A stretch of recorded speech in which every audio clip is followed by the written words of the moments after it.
আসসালামু আলাইকুম রহমতুল্লাহ। ইংরেজিতে একটি কথা আছে, প্রাইড গোস ইন ভেইন। অতি দর্পে অতি অহংকারে হতলঙ্কা, অর্থাৎ অহংকারে করে লঙ্কাকে একেবারে উল্টো পাল্টা করে ফেলা। তা হাসনাত আবদুল্লাহকে যে এইভাবে নির্লজ্জের মতো দৌড়ে সাংবাদিকদের গাড়িতে বা সাংবাদিকের গাড়িতে করে পালাতে হবে, এটা হয়তো বা নাসিরউদ্দিন পাটোয়ারি বুঝতে পারেন নাই। তিনি তো সবসময় টল টক নিয়ে থাকেন, কথাই তার সিঁড়ি কথাই ভিজে, পানিতে তার ভেজে না। ওই ঘটি ডোবে না নামে তালপুকুর, ও বেটার অবস্থা ঠিক ওরকমই। 24 ঘন্টা পার না হতেই সে বলেছিল আওয়ামী লীগকে ঠেকাতে এক হাসফাস আবদুল্লাহ যথেষ্ট।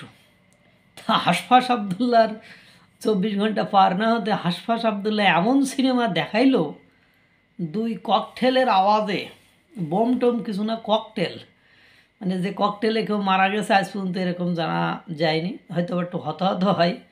সেই ককটেলের আওয়াজে যে দৌড়টা না দিল রে বাবা, সে দৌড় দেখে পুরো বাংলাদেশের মানুষ সহ পুরো বিশ্বের মানুষ হতভম্ব।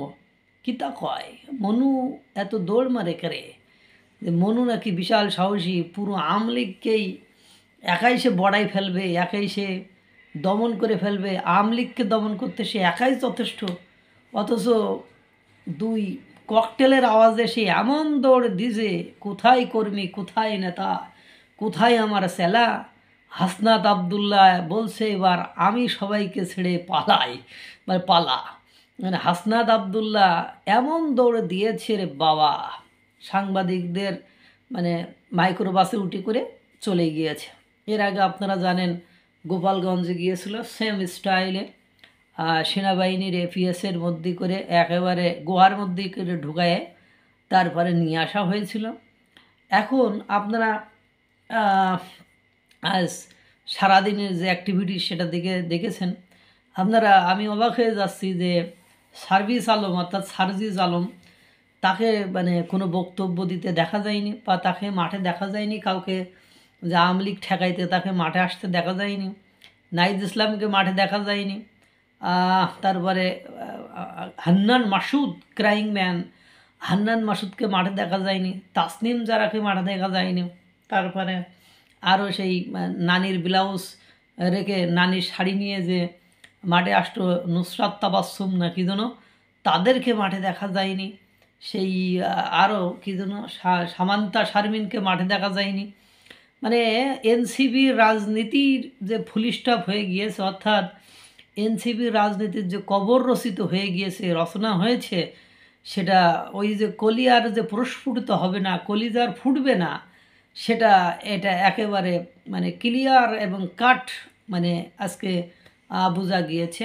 এবং আওয়ামী লীগ যে বাংলাদেশে এখনও প্রাসঙ্গিক, এবং আওয়ামী লীগের দমন করতে আওয়ামী লীগের ভয়েই সকলে ভীত সন্ত্রস্ত, সেটা আবারও প্রমাণিত হয়েছে।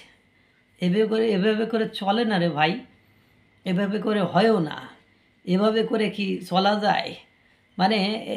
ভারতের হাই কমিশনকে ডেকে তলব করে ডিরেক্টলি বলা হচ্ছে যে আপনারা একটু শেখ হাসিনার মুখটা বন্ধ করেন, বা শেখ হাসিনার যে বিভিন্ন রয়টার্স, বিবিসি বা বিভিন্ন আন্তর্জাতিক গণমাধ্যমে শেখ হাসিনা যে বক্তব্য দিচ্ছে, সেই বক্তব্যটা কিভাবে বন্ধ করবেন একটু চেষ্টা করেন। ভারতের হাইকমিশনকে তলব করে বাংলাদেশের পররাষ্ট্র উপদেষ্টারা মহোদয়রা এরকম অনুরোধ এবং আবেদন নাকি জানিয়েছে।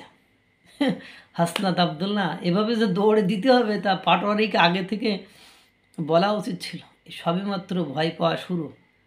আওয়ামী লীগ কোনো দিন মাঠে নামেনি, তাতেই যদি এই হয় আপনাদের অবস্থা।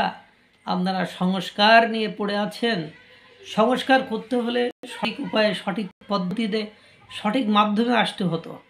জনগণের মানবাধিকার লঙ্ঘন করে, জনগণের ভোটাধিকার কেড়ে নিয়ে, জনগণ একটি নির্দিষ্ট গ্রুপের জনগণকে কোণঠাসা করে এভাবে করে করা যায় না।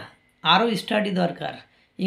ইংরেজি লিটারেচার পড়ে রাজনীতি করতে আসলে সেই রাজনীতির ফল যে খুব বেশি ভালো হয় না, এটা আমরা রাষ্ট্রবিজ্ঞানের ছাত্র হিসাবে বুঝি। আল্লাহ তাআলা সকলকে ভালো রাখুক, সুস্থ রাখুক। আসসালামু আলাইকুম ওয়া রাহমাতুল্লাহ।